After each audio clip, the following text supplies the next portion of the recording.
Ayub, ujian, iman, dan pemulihan. Pada mulanya, hiduplah seorang pria bernama Ayub di tanah Uz. Ia adalah orang yang saleh, jujur, takut akan Allah, dan menjauhi kejahatan dalam setiap langkah hidupnya. Kemudian, Allah memberkati Ayub dengan kekayaan yang melimpah. Ia memiliki ribuan ternak, banyak hamba, dan keluarganya terdiri dari 7 anak laki-laki serta 3 anak perempuan yang hidup dalam kebahagiaan. Lalu, setiap kali anak-anaknya mengadakan pesta, Ayub selalu mempersembahkan korban kepada Allah, sebab ia takut kalau mereka telah berdosa dalam hati mereka.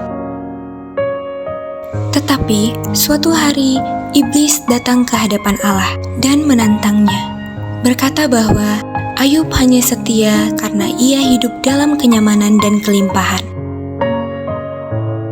Maka Allah mengizinkan iblis mengambil semua milik Ayub, tetapi tidak boleh menyentuh tubuhnya, sebagai ujian terhadap iman Ayub. Setelah itu, dalam waktu singkat, para utusan datang satu demi satu membawa kabar buruk. Ternaknya dirampok, pelayannya dibunuh, dan semua anaknya tewas ketika rumah mereka runtuh karena angin besar. Namun dalam kesedihan yang luar biasa, Ayub tidak mengutuki Allah. Ia merobek jubahnya, mencukur kepalanya, lalu sujud menyembah, dan berkata, "Tuhan yang memberi, Tuhan yang mengambil, terpujilah nama Tuhan."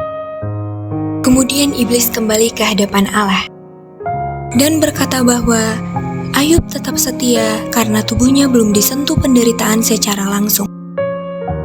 Lalu Allah mengizinkan iblis untuk menyakiti tubuh Ayub asal tidak mengambil nyawanya.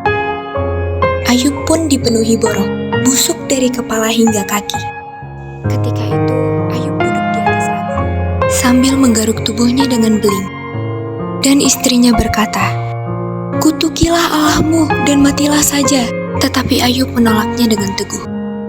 Setelah itu, 3 sahabatnya, Elifas, Bildad, dan Zofar, datang dari tempat jauh untuk menghiburnya, dan mereka pun menangis saat melihat betapa parah penderitaan Ayub. Kemudian mereka duduk bersamanya selama 7 hari, 7 malam, tanpa mengucapkan sepatah kata pun, sebab mereka melihat betapa dalam luka hatinya. Lalu, Ayub akhirnya membuka mulut dan mengeluhkan hidupnya, bahkan mengutuki hari kelahirannya, karena merasa hidupnya tidak lagi berarti. Sesudah itu, satu persatu sahabatnya mulai berbicara, menuduh Ayub pasti telah berbuat dosa besar. Sebab menurut mereka, penderitaan pasti datang sebagai hukuman dari Allah. Tetapi Ayub tetap bersikeras bahwa ia tidak bersalah, dan ia ingin berbicara langsung kepada Allah untuk membela dirinya dan mencari jawaban atas penderitaannya. Kemudian seorang pemuda bernama Elihu juga berbicara, menegaskan bahwa penderitaan bisa menjadi cara Allah mendidik dan menyempurnakan manusia. Setelah itu, Allah sendiri menjawab Ayub dari dalam badai, menantangnya dengan pertanyaan-pertanyaan tentang penciptaan dan hikmat yang jauh melampaui pengertian manusia.